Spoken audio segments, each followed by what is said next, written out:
अस्सलाम वालेकुम, welcome to career 360। यार आज की वीडियो है लोराया समर का एवीआर है D550 D550 जो एवीआर है। इट्स डिजिटल वोल्टेज रेगुलेटर, बहुत ही कम्प्रीहेंसिव वोल्टेज रेगुलेटर है ये। और मोस्टली जो लोराया समर के जो नए मॉडल्स आ रहे हैं उनके साथ यही एवीआर लगा हुआ था। इसके साथ और डिफरेंट तरह के इन सीरीज़ के अंदर भी मॉडल हैं, जैसे D350 है या D700 है, डिपेंड अपॉन योर एप्लीकेशन। सो ये वाला एवीआर, मुझे बहुत सारे मैसेजेस भी आ रहे थे कि इस एवीआर की जो सॉफ्टवेयर की सेटिंग्स हैं वो किस तरीके से की जा सकती हैं, इसके वायरिंग के कनेक्शन हैं वो कैसे किए जा सकते हैं, समझ नहीं आती। समटाइम ऐसा होता है कि अगर आप रिप्लेसमेंट पे जाते हैं तो फिर तो ज़्यादा इशू नहीं होता, आप वो वाले जैक उतार के और सेम एवीआर के ऊपर आप लगाकर और जो डिफ़ॉल्ट कॉन्फ़िगरेशन होती है उसके ऊपर हमारा सिस्टम चल जाता है। लेकिन मसला तब आता है या प्रॉब्लम तब आती है जब हम किसी और एवीआर के साथ इसको चेंज करते हैं या स्वैप करते हैं, तो हमें इसकी वायरिंग में कुछ प्रॉब्लम्स आती हैं और इसकी कॉन्फ़िगरेशन और सेटिंग्स के अंदर जो है वो कुछ प्रॉब्लम्स आती हैं। तो सबसे पहले ये बात जानना बहुत ज़रूरी है कि एवीआर कोई सा भी हो, कोई भी मॉडल हो, कुछ उसकी बेसिक रिक्वायरमेंट्स होती हैं, वो अंडरस्टैंड करना बहुत ज़रूरी होता है। क्योंकि तकरीबन आप कह लें कि 70% जो है वो आलमोस्ट सेम रिक्वायरमेंट्स होती हैं हर एवीआर की, in the term of the inputs या आउटपुट्स के अकॉर्डिंगली, या उसकी जो बेसिक फंक्शनैलिटी है। तो एवीआर बेसिकली करता क्या है, उसका फंक्शन क्या है, ये जानना बहुत ज़रूरी होता है। मैंने एक एक्साइटेशंस के ऊपर वीडियो बनाई है जिसमें डिटेल्स के साथ एक्साइटेशन सिस्टम को डिस्क्राइब किया गया है। बेसिकली जब तक आप एक्साइटेशन सिस्टम को सही तरीके से अंडरस्टैंड नहीं करेंगे तो आप एवीआर की जो फंक्शनैलिटी है वो भी बेहतर तरीके से नहीं समझ सकेंगे। तो एक्साइटेशन सिस्टम जो है वो you can say that is we can say the basic is the roots हैं वो इस चीज़ को समझने के लिए एवीआर, क्योंकि एवीआर की जो फंक्शनैलिटी है वो डिपेंड्स करती है आपके एक्साइटेशन सिस्टम के लिए। चलें, मैं आपको सबसे पहले जो है इसकी जो कनेक्शंस हैं उसके बारे में थोड़ा सा ओवरव्यू देता हूँ, ताकि आपको बेहतर तरीके से अंडरस्टैंडिंग जो हो जाए कि ये इनपुट्स कौन कौन सी हैं, आउटपुट कौन कौन सी हैं, कौन सी वायर्स कैसे लगानी है, किस तरीके से लगानी है। और फिर उसके बाद मैं आपको इसको सॉफ्टवेयर पर लेकर जाऊँगा और सॉफ्टवेयर के अंदर जो है जो बेसिक अंडरस्टैंडिंग है, जो रिक्वायरमेंट्स हैं, वो किस तरीके से जो है आपने मीट करनी होती हैं। तो सबसे पहले अगर मैं इसकी नेक्स्ट पे जाता हूँ जहाँ पर ये मॉडल मैंने चेंज किया हो, तो आप यहाँ पर देखेंगे तो आपके सामने ये D550 एवीआर जो है लोराया समर का, वो सेम नज़र आ रहा होगा। यहाँ पर अगर मैं इसका हाईलाइटर ऑन कर लूँ ताकि आपको जो है वो अंडरस्टैंडिंग हो जाए। अच्छा, यहाँ पर आप देखें कि सबसे पहले अगर मैं आपको एक्सप्लेन करूँ कहाँ से शुरू करूँ, चलें यहाँ से शुरू करता हूँ। यूएसबी की कनेक्टिविटी है, आपके पास सिंपल यूएसबी केबल चाहिए, इजी एक सॉफ्टवेयर है वो आप डाउनलोड कर सकते हैं और यहाँ पे आप यूएसबी की केबल जो है वो यूज़ कर सकती हैं। ये सिंपल केबल होती है, मोस्टली जो प्रिंटर्स के साथ या दूसरे कंट्रोलर्स के साथ भी इस्तेमाल होती है कनेक्टिविटी के लिए, सेम वही केबल आपने यूज़ करनी है। तो ये यूएसबी का पॉइंट है, यहाँ पर आप इसके कंट्रोलर की कनेक्टिविटी कर सकते हैं। कैन बस की ऑप्शन भी इसके अंदर बिल्ट इन है, जो कि आपको यहाँ पर एक RS232 का फीमेल जो कनेक्टर है वो यहाँ पर नज़र आ रहा है। तो यहाँ पर आप कैन बस की ऑप्शन भी यूज़ कर सकते हैं। उसके बाद अब किसी भी एवीआर के लिए सबसे पहली जो चीज़ होती है वो एक्साइटेशन की आउटपुट होती है, यानी जिसको हम एक्स या डबल एक्स या F1 एफ या और F2 कहते हैं, इसको F नेगेटिव या पॉजिटिव, जो कि ये स्टेटर एक्साइटर को एक आउटपुट देता है। वो तमाम एवीआर में कॉमन होती है वो वाली आउटपुट। बेसिकली ये एवीआर की आउटपुट होती है, तो वो आपको यहाँ पर मिलेगी। ये कनेक्टर जो है आपका एक्साइटर को जाएगा, यानी जो आपके अल्टरनेटर का जो स्टेटर एक्साइटर है उसकी जो फील्ड है F1 F2, ये उसको जाएगी सप्लाई। उसके बाद जो है इसमें आपकी एक इनपुट होती है एवीआर की, जो कि आपको अल्टरनेटर से देनी पड़ती है। वो आपकी ये है UVW। यहाँ पर आप दो तरह की, तीन तरह की टोपोलॉजीज बना सकते हैं। ये आपको सिंगल फेज, थ्री फेज की इसकी जो ऑपरेशन मैनुअल है उसके अंदर आप उसकी वायरिंग डायग्राम मिल जाएगी। तो ये बेसिकली सेंसिंग आप सिंगल फेज भी दे सकते हैं, आप टू फेज भी दे सकते हैं। तो यहाँ पर आपने इनपुट देनी है, ये बेसिकली इसकी अल्टरनेटर से सेंसिंग की इनपुट है। इसमें एक एक्स्ट्रा है, ये आपको ग्रिड की एक डुअल सप्लाई भी है, ग्रिड की इनपुट भी है। यहाँ पर एक ऑप्शन है L1 L2, ये एक ग्रिड की कनेक्टिविटी है इसके साथ। अच्छा, इसमें आपको जो है एक्स्ट्रा जो है वो एक डीसी सोर्स की भी आपको ये इनपुट की ये अवेलेबिलिटी देता है। यहाँ पर आप एक बैटरी सोर्स दे सकते हैं, एक जो है वो ड्यूल जो सप्लाई सोर्स है वो दिया जा सकता है। क्योंकि याद रखें कि एवीआर का मेन मकसद जो होता है वो एक्साइटेशन को कंट्रोल करते हुए उसके जो वोल्टेज को रेगुलेट करता है, ये मेन उसका जो है वो फंक्शन होता है कि एवीआर ने किस तरीके से उसको मेंटेन या उसको मैनेज करना होता है। तो ये बेसिकली आपकी जो एक्सली आप कह लें कि एक्सली पावर सप्लाई होती है वो डीसी वोल्टेज की, तो आप उसको बैटरी से 12 वोल्ट से 28 वोल्ट तक मैक्सिमम दे सकते हैं। अगर 12 वोल्ट की बैटरी है तो आप 12 से 14 वोल्ट तक दे सकते हैं। अगर 24 वोल्ट की बैटरी है तो फिर आप मैक्सिमम 28 वोल्ट तक की जो है वो दे सकते हैं। वैसे लिमिट इसकी 8 से 35 वोल्ट तक होती है, मैक्सिमम जो लिमिट है 35 वोल्ट डीसी तक होती है। अच्छा, उसके बाद अगर बात की जाए तो ये आपको नज़र आ रहे होंगे X1, X2, Z1, Z2, ये इसकी एसी पावर सप्लाई के सोर्सेज हैं, या इसकी जो सेपरेटली एक्साइटेशन सिस्टम आप कह लें ये उसका उससे रिलेटेड है। यहाँ पर आप इसकी जो है वो आप एक्सिलरी सप्लाई भी दे सकते हैं। नॉर्मली तौर पर हम यहाँ पर क्या करते हैं, हमारे पास पीएमजी है तो हम पीएमजी की जो 3 वायर हैं वो हम इसके साथ कनेक्ट करते हैं, जो कि हमारा X1 के साथ और Z2 के साथ और X2 के साथ कनेक्ट होती हैं। 3 वायर्स कनेक्ट होंगी आपकी। पीएमजी की केस में आपका जो Z1 है वो आपका खाली रहता है, ये वाला। और अगर रीप वाइंडिंग है तो reap is another excitation system होता है, बेसिकली आपकी एक्सिलरी वाइंडिंग एक्साइटेशन सिस्टम होता है, वो आप कनेक्ट करते हैं। उसकी 2 वाइंडिंग होती है, एक आपकी H1 होती है, H2 होती है, वो आप X1 X2 के साथ करते हैं H1 को, और जो X2 है उसको आप कनेक्ट करते हैं Z1 और Z2 के साथ। तो ये बेसिकली आप कह लें कि आपकी जो शंट वाइंडिंग है या दूसरी जो वाइंडिंग सिस्टम है उसको आप इसके साथ जो है वो कनेक्ट किया जा सकता है। तो ये 3 आपके ये वाली वाइंडिंग सोर्स आपका रीप के लिए, पीएमजी के लिए और आपकी एक्सिलरी वाइंडिंग के लिए इस्तेमाल होती हैं। ये आपकी मेन एक्साइटर को चली जाती हैं। तो ये सिंपली जो है आप इसको यहाँ से अंडरस्टैंड कर सकते हैं। उसके बाद आपका पॉइंट रह जाता है जनाब ये वाला, ये है सीटीज़ के पॉइंट। ठीक है, सीटीज़ के टर्मिनल हैं। यहाँ पर आप 3 सीटीज़ जो हैं वो अल्टरनेटर की दे सकते हैं, रेड 1, L1, L2, L3, यानी रेड येलो ब्लू 3 सीटीज़ आप यहाँ पर लगा सकते हैं for the measuring of the ampere rating of the your alternator. अच्छा जी, उसके बाद आते हैं हम, ये आपको RTDs की 5 इनपुट नज़र आ रही हैं। RTDs बेसिकली ये आप कह लें कि रेजिस्टेंस जो टेम्परेचर डिटेक्टर सेंसर्स है, जो कि टेम्परेचर को मेजर करने के लिए यहाँ पर आप PT100 के सेंसर्स भी यूज़ कर सकते हैं। तो ये आपको 5 सेंसर्स मिलते हैं जो आप डिफरेंट जगह पर अल्टरनेटर की वाइंडिंग का जो टेम्परेचर की मॉनिटरिंग जो है वो यहाँ से ले सकते हैं। तो ये इसके अंदर एक एक्स्ट्रा जो है वो इनपुट है टेम्परेचर मेजरिंग की थ्रू RTDs। अच्छा, उसके बाद अगर बात की जाए तो आपके पास ये आती हैं, इसमें आपको एनालॉग और डिजिटल इनपुट्स मिलती हैं, वो आप यूज़ कर सकते हैं। एनालॉग इनपुट और डिजिटल इनपुट्स भी अवेलेबल हैं। तो आपको यहाँ पर वो इनपुट्स मिलती हैं जहाँ से आप इसके डिफरेंट जो है वो मेथड आप यूज़ कर सकते हैं, इसकी वोल्टेज रेगुलेशन कर सकते हैं, डिफरेंट आप जो है वो इंडिकेशन भी आप ले सकते हैं आउटपुट के थ्रू।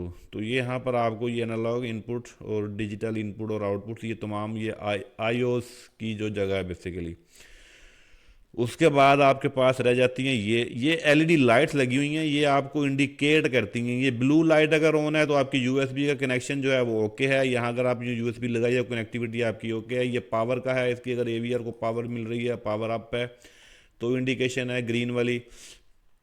ये तीनों इसकी इंडिकेशन है, इसकी रेगुलेशन की, आपकी एक्साइटेशन की, ये ओके हो गया। Power factor KVR compensation manage हो रहा है, आपका वोल्टेज कंट्रोल में है, ये वाली वैल्यूज आपकी इस तरीके से इंडिकेट होती है। फिर आपके बाद इसकी ओवर अंडर एक्साइटेशन की है ये लाइट, ये ओवर अंडर वोल्टेज की आपकी वैल्यू है। ये आपके पास ये फॉल्ट में अगर चला जाता है, आपका जो डायोड्स हैं, जो ब्रिज रेक्टिफायर है डायोड, अगर वो फॉल्ट में चले जाते हैं तो ये वाली जो रेड लाइट है इंडिकेट करेगी। ये आपकी अंडर फ्रिक्वेंसी की है। तो ये लाइट्स आपको इंडिकेट करती हैं, ये फॉल्ट यहाँ पर मेंशन है कि किस पर्पज़ के लिए हैं। तो ये एक क्विक ओवरव्यू था आपकी इस वायरिंग के हवाले से D550 लोरा समर का जो डिजिटल वोल्टेज रेगुलेटर है। अब अगर इसकी कॉन्फ़िगरेशन की बात की जाए, सेटिंग्स की बात की जाए, तो वो बहुत ही सिंपल है।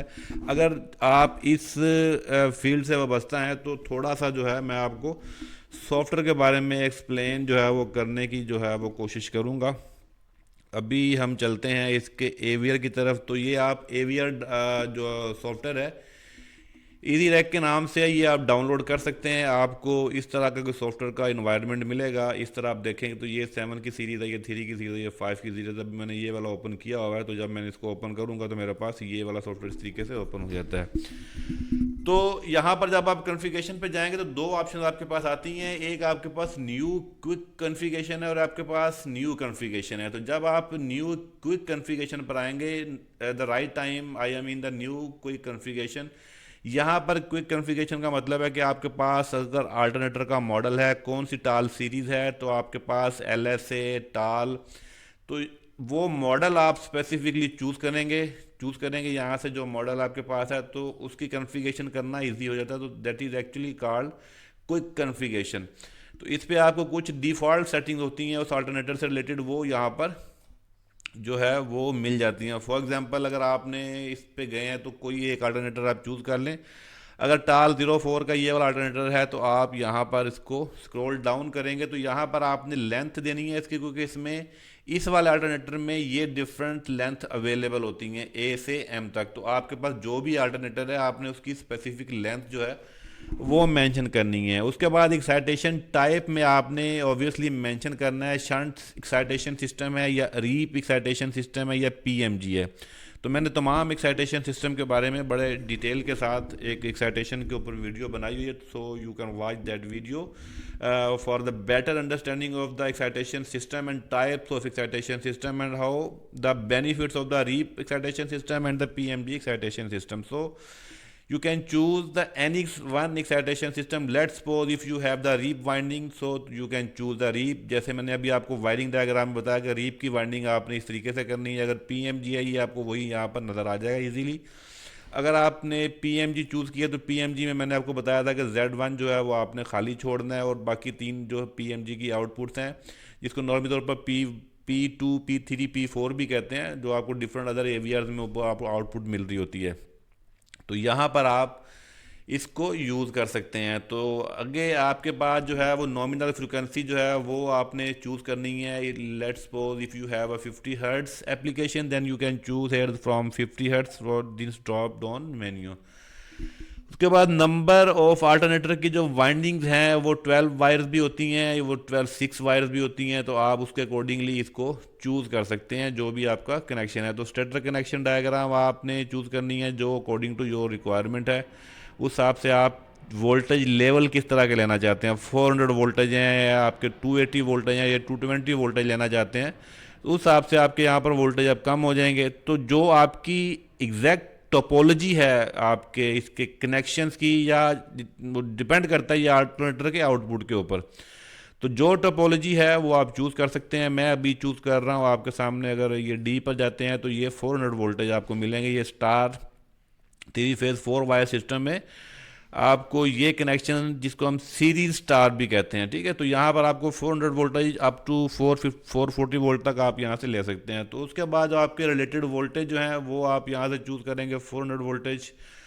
और आपकी जो क्लास है वो आप H क्लास जो है वो चूज़ करेंगे। तो आपके पास ये HF डिफरेंट आपके पास टेम्परेचर कोफिशिएंट के साथ अवेलेबल हैं। तो जो आपके अल्टरनेटर की स्पेक्स के अंदर है वो आप चूज़ कर सकते हैं। तो ये आपकी सेटिंग्स में आता है क्विक ओवरव्यू, जो आपकी क्विक सेटिंग्स के अंदर आपकी। उसके बाद आप नेक्स्ट पर जाएंगे तो यहाँ से क्लिक करते हुए हमारे पास ये वाली ऑप्शन आ जाएगी। हमारे पास अगर PT है, मीडियम वोल्टेज है, तो आप यहाँ पर PT की सिलेक्शन कर सकते हैं। अगर 110 की PT है, 11 किलो वोल्ट बाय 110 की PT है, तो आप यहाँ पर प्राइमरी से और सेकेंडरी की वैल्यू पुट कर सकते हैं। अगर आपके पास लो वोल्टेज अल्टरनेटर है तो आप इसको अनचेक ही रहने दें। फिर आपके पास वही PT की ऑप्शन है, तो ग्रिड वोल्टेज PT की ऑप्शन है। अगर ग्रिड की PT लगी हुई है तो ये PTs की ऑप्शन है। फिर उसके बाद आप जो है वो CTs की बात करते हैं।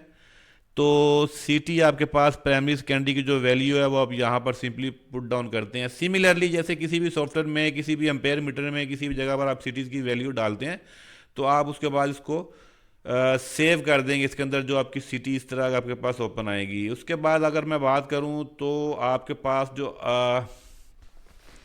टेम्परेचर प्रोब्स हैं, जो टेम्परेचर के सेंसर हैं, जो RTDs हैं, बेसिकली जो रेजिस्टेंस टेम्परेचर डिटेक्टर्स जिसको हम बोलते हैं, जो एक PT100 टाइप थर्मोकपल टाइप आपके जो रेजिस्टेंस बेस्ड सेंसर है, तो यहाँ पर आप उनकी वैल्यू दे सकते हैं। ये PT100 यूज़ कर सकते हैं, तो PT100 होगा, तो आपके पास PTC सेंसर है तो वो यूज़ करेंगे।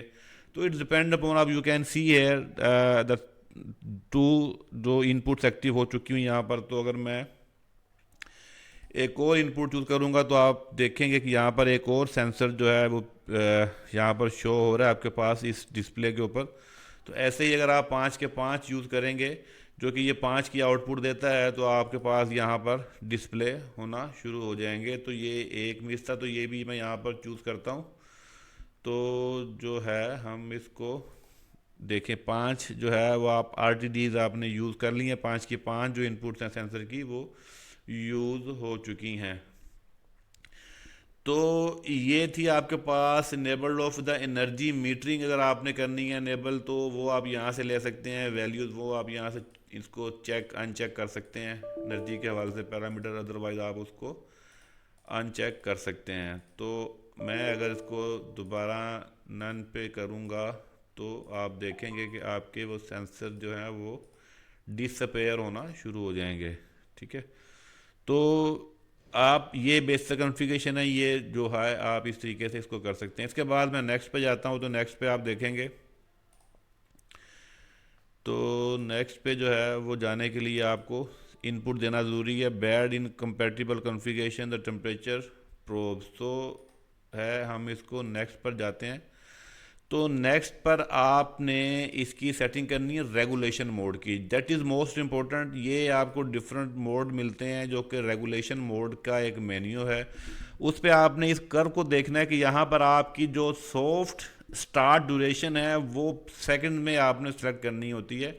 मिसाल के तौर पर मैं यहाँ पर 15 सेकंड में इसको जो इसकी फुल एक्साइटेशन वैल्यू है वो देना चाहता हूँ। तो ये क्योंकि ये तो 0 सेकंड है फौरी तौर पर, तो ये बेसिकली स्टार्टिंग एक्साइटेशन सिस्टम है, इतनी देर टाइम तो उसको लगेगा, आगे वो डायरेक्टली होगा। तो मैं इसको अगर सॉफ्टली इसको स्टार्ट करवाना चाहता हूँ तो मैं इसको 15 सेकंड का जो है वो टाइम दे सकता हूँ, जिससे क्या होगा कि आप देखें तो आपकी जो कर्व है कुछ इस तरह की हो जाएगी। तो ये ग्रेजुअली स्टार्टिंग इस तरीके से उसकी एक्साइटेशन सिस्टम ग्रेजुअली बुल्डअप होगी विद इन 15 सेकंड। तो आप इसको उस हिसाब से अपनी मर्ज़ी से इसको 5 सेकंड, 4 सेकंड, 6 सेकंड पे कर सकते हैं, जैसे आप करना चाहें। तो ये 5 सेकंड पे है। अगर आप इसको अगर आपके बड़े अल्टरनेटर हैं तो आप बड़े अल्टरनेटर में इसको अप टू 50 सेकंड्स भी ले जा सकते हैं, ताकि ये आहिस्ता आहिस्ता आहिस्ता आहिस्ता अपनी एक्साइटेशन को जो मैक्सिमम लेवल के ऊपर लाए, स्लो एंड स्टडी। ठीक है, तो समटाइम हमारी रिक्वायरमेंट होती है स्लो RPM वाले अल्टरनेटर्स होते हैं, तो वहाँ पर हम इस चीज़ को यूज़ कर सकते हैं। तो ये वेरी कम्प्रीहेंसिव किस्म का कंट्रोल दिया हुआ है उसने आपको सॉफ्टवेयर के अंदर, जो कि अनोलमी तौर पर दूसरे तमाम AVRs में नहीं मिलता। तो यहाँ पर आप इसको यूज़ कर सकते हैं। तो थ्रेशोल्ड वोल्टेज की लिमिट आप यहाँ पे सेट कर सकते हैं। अगर आपके मतलब थ्रेशोल्ड वोल्टेज 440 तक है तो 440 मैं यहाँ पर सेलेक्ट करूँगा, तो 440 वोल्टेज जो है 0 से 440 वोल्टेज की लिमिट बन जाएगी। आपकी थ्रेशोल्ड वोल्टेज है, ये आपकी मैक्सिमम लिमिट, कहाँ तक आप अपनी एक्साइटेशन को रेगुलेट करना चाहते हैं। तो ये बेसिकली उससे रिलेटेड है। तो आपका इनिशियल जो है वो PM जो पल्स विड्थ मॉड्यूलेशन जो है वो जो उसको आप 5% तक अगर रखेंगे, 3% से 5% तक नॉर्मली तौर पर इसको सेट किया जाता है, तो हम उसको इस तरीके से एडजस्ट कर सकते हैं। उसके बाद आप बात करेंगे कि इसकी जो फ्रिक्वेंसी है वो आपकी थ्रेशोल्ड जो है बेसिकली स्टैंडर कंडीशन है, उसके लिए डिपेंड करता है कि आपके जो बस वोल्टेज हैं वो कितने लोअर देन होनी चाहिए। 20 वोल्ट से आप ये कह सकते हैं 5 से 6 हर्ट्ज़ की जो फ्रिक्वेंसी है वो आप कर सकते हैं। और जो आपने डिले देना है वो आप 0 सेकंड का डिले दे सकते हैं, 2 सेकंड 3 सेकंड का डिले भी आप इसमें कर सकते हैं। तो ये आपकी स्टार्टअप कंडीशंस के हवाले से है बेसिकली। तो नॉर्मली तौर पर ये डिफ़ॉल्ट सेटिंग की होती हैं। तो अगर आपको ज़रूरत पड़ती है चेंजिंग करने की तो आप इन जो मैंने आपको गाइडलाइन दी है उसके अकॉर्डिंगली जो है वो आप इसको अपनी हिसाब से सेट कर सकते हैं। बाकी फिर जब वोल्टेज की बात की जाए तो ये इम्पोर्टेंट है कि आपको इस कर्व से अंदाज़ा हो जाएगा कि बेसिकली ये आपके रेगुलेशन है उस वोल्टेज की, कि आपकी एक्साइटेशन सिस्टम जो है वो कितना अपर और लोअर लिमिट पर लेकर जाता है। याद रखें कि एवीआर जो है उसका मेन काम सिर्फ और सिर्फ आउटपुट वोल्टेज जो है उनको मेंटेन और स्टेबल रखना होता है। टार्क लोड की कंडीशन में, ओवरलोड की कंडीशन में, अंडरलोड की कंडीशन में उसने अपने जो आउटपुट के वोल्टेज है उसको मेंटेन करना है, यही उसका मेन काम होता है। तो ये चीज़ जो अचीव होती है वो सिर्फ और सिर्फ एक्साइटेशन को मेंटेन करने से ही होती है, क्योंकि वोल्टेज एवीआर का वोल्टेज को कंट्रोल करने का सिर्फ एक ही हल होता है, एक्साइटेशन। तो वो अपनी एक्साइटेशन सिस्टम को ही रेगुलेट करता है, उसको मेंटेन करने के बाद ही आउटपुट वोल्टेज जो है वो मैनेज जो करता है या कंट्रोल करता है।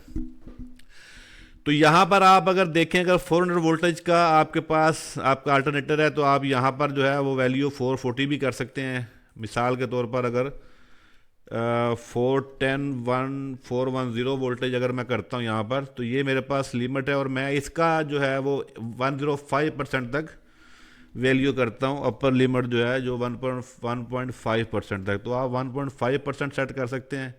और लोअर लिमिट आप 90% पे भी जा सकते हैं, 90% पे भी जा सकते हैं। 90 में वो 380 बनता है, तो अगर 400 वोल्टेज है तो वो 380 बनता है। तो आप जो बेसिक शुरू में जो वोल्टेज ये है, जो स्टार्टिंग में वोल्टेज 400 थे, तो वहाँ से ही आपने ये वोल्टेज 410 करेंगे तो यहाँ पर 410 हो जाएंगे। यानी अगर मैं प्रीवियस पे जाता हूँ तो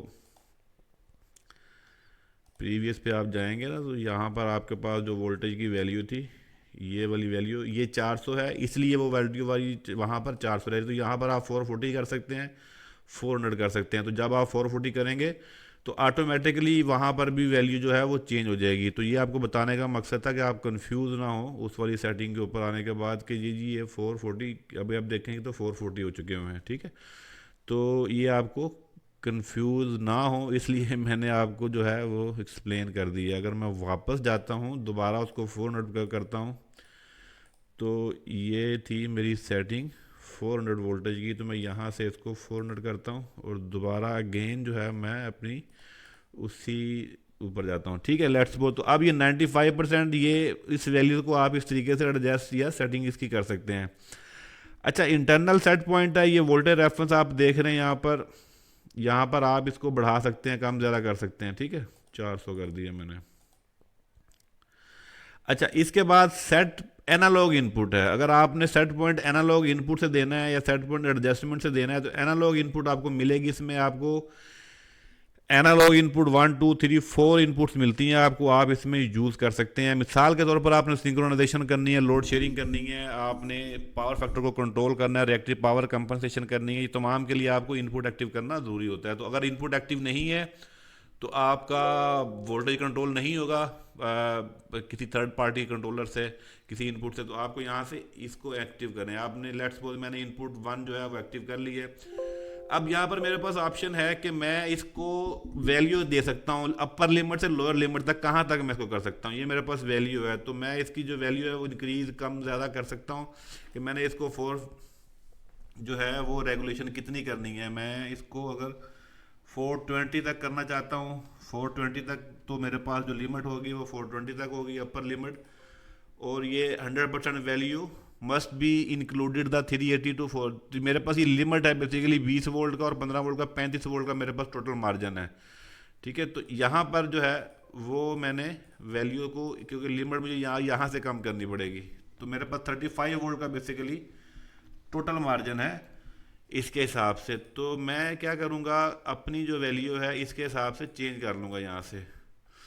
अच्छा, यहाँ पर आप अपना एनालॉग जो इनपुट है वो आप यहाँ से देख सकते हैं। आपके पास पोटेंशियोमीटर आपने यूज़ करना है, 420 मिली एम्पेयर की आपके पास कोई आउटपुट है, या 0 to 10 वोल्ट है, या +- 10 वोल्ट है। तो जो भी आप चूज़ करेंगे उसके अकॉर्डिंगली ये इनपुट एक्टिवेट होगी और उस हिसाब से ये काम करेगी आपके। अगर आपका कंट्रोलर जो है वो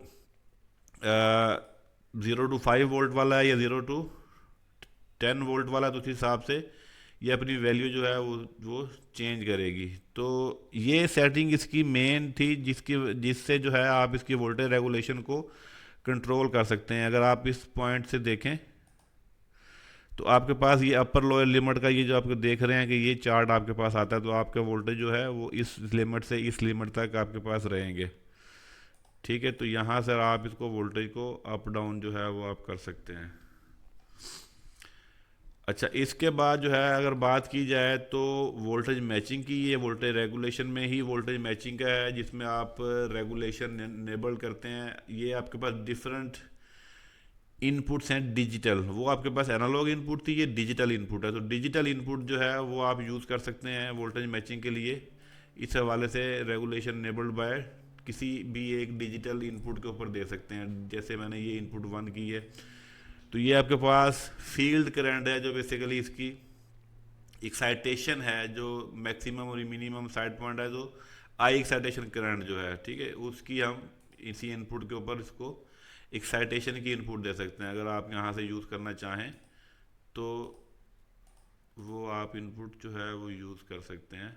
जैसे वो इनपुट ऑलरेडी यूज़ हुई थी, तो यहाँ पर आप एक्साइटेशन की जो इनपुट है वो भी आप यहाँ से, ये ऑलरेडी यूज़ हुई हुई है इनपुट, पहले मैंने यूज़ की है इसलिए ये ब्लर हो चुकी हुई है, तो आप ये वाली इनपुट यूज़ कर सकते हैं।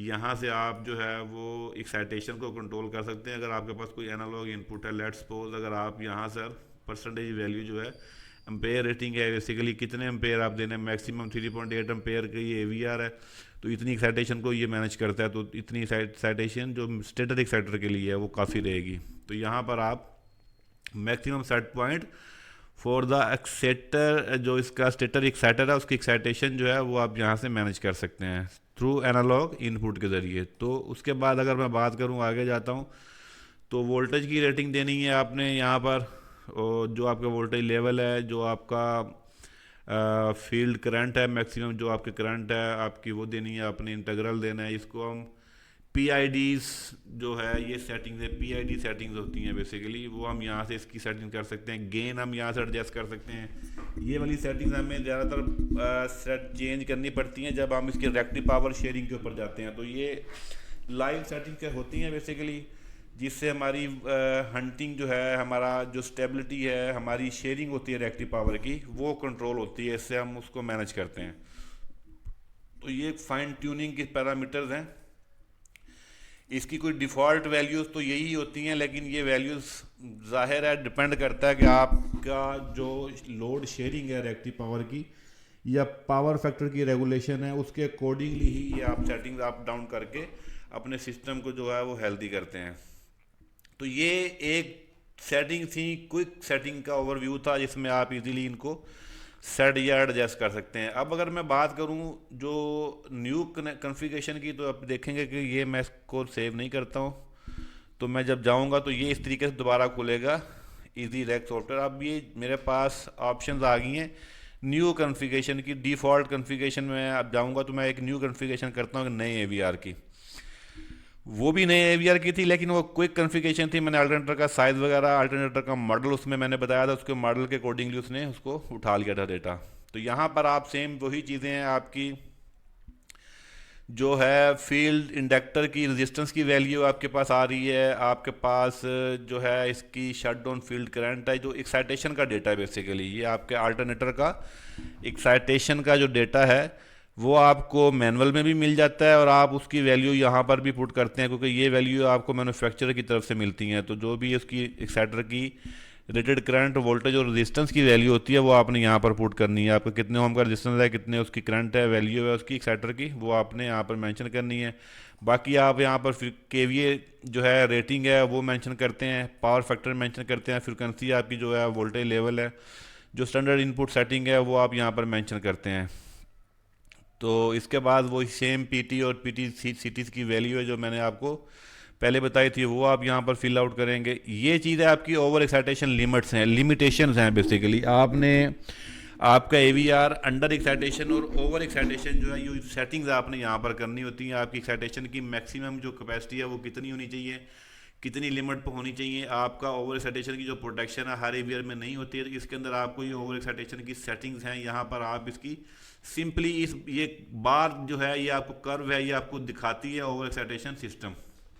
तो ये आपकी मैक्सिमम रेशियो है ओवर एक्साइटेशन की 4.2 एम्पेयर।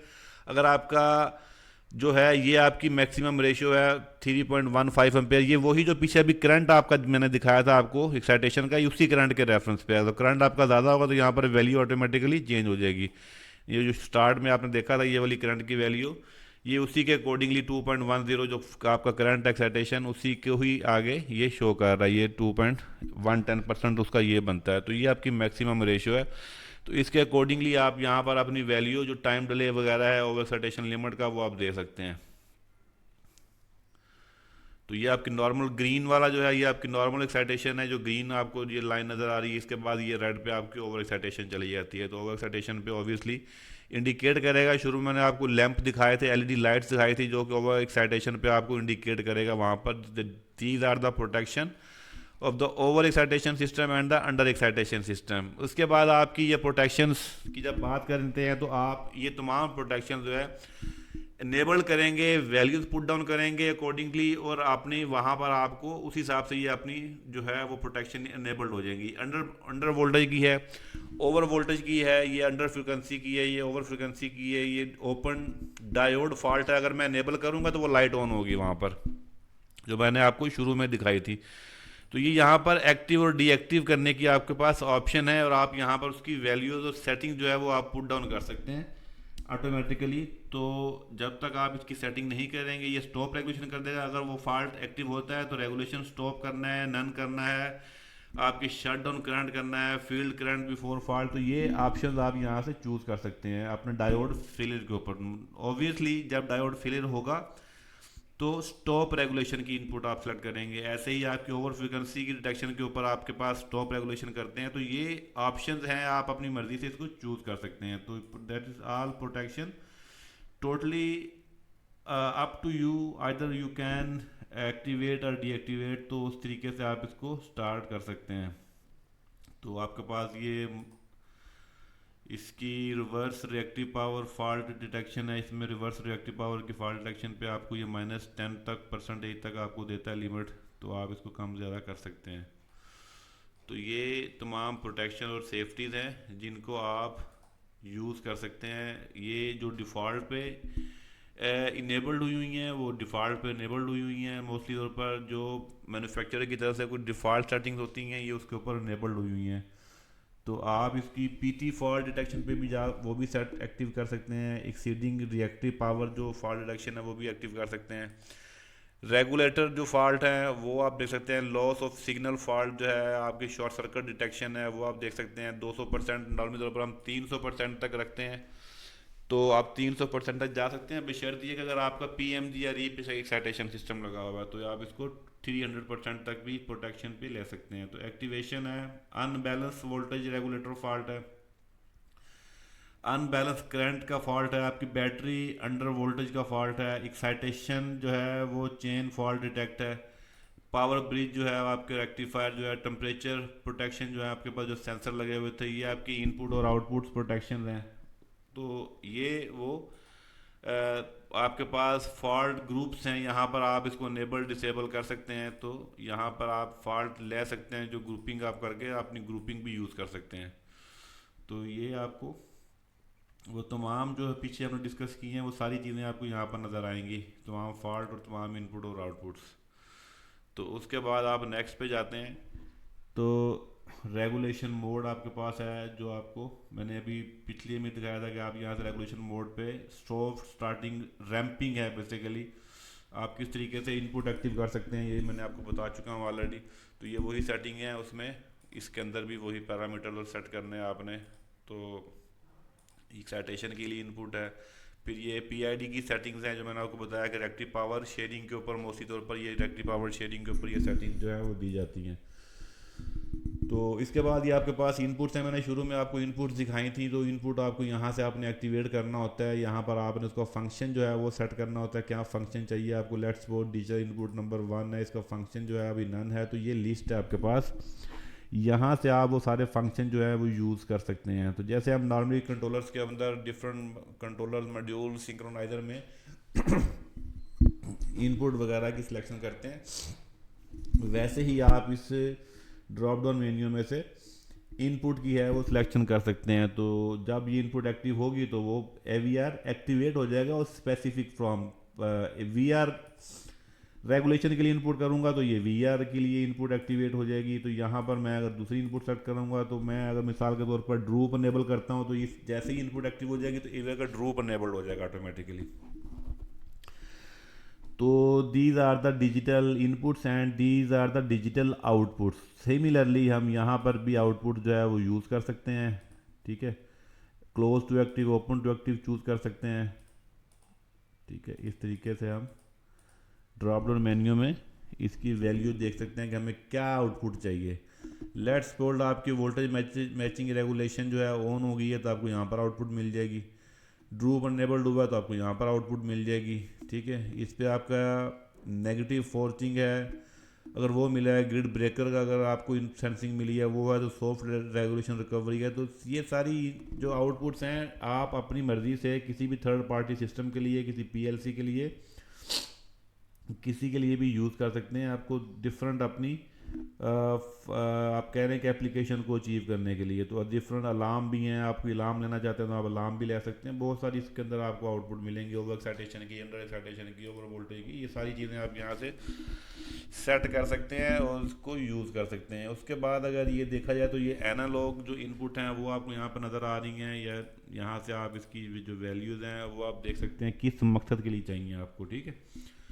तो जिस मकसद के लिए चाहिए आपको वो आप यहाँ से जो है वो यूज़ कर सकते हैं। यहाँ से एनालॉग अपनी रिक्वायरमेंट जो है वो आप चूज़ कर सकते हैं। 4 इसमें आपको एनालॉग इनपुट मिलती हैं